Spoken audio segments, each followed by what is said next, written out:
Even initially आपको you during let's say during stair climbing or let's say if you are sitting for a very long time, after that getting up will be difficult. और जैसे ही disease progress होगा even resting time में भी pain feel हो सकता तो sir हमारा दूसरा सवाल ये है कि सिर्फ बुढ़ापे में होता है या फिर जवान लोगों को भी ये है। वेरी प्रॉब्लम गुड हो सकता है? क्वेश्चन। जरूरी नहीं है कि this is only related to old as.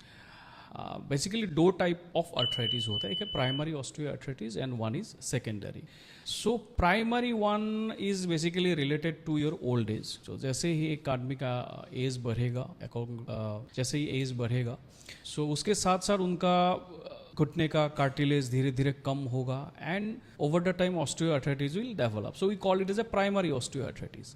लेकिन सपोज एक इंसान का जिसका age let's say is in is 30s और let's say is eight late 20s, सो अगर दैट पर्सन इज ओबेस, उनका वजन ज़्यादा है एंड उनको कुछ अर्लियर इंजुरीज है जॉइंट में, तो उसके वजह से भी उनको अर्थराइटिस हो सकता है, जिसको हम सेकेंडरी ऑस्टियोआर्थराइटिस के अंदर क्लासिफिकेशंस करते हैं। सो बट ज़्यादा से ज़्यादा केसेस में हम लोग देखते हैं this is in most cases it's a age related disease. So old age में ही ज़्यादा केसेस हमें मिलते हैं।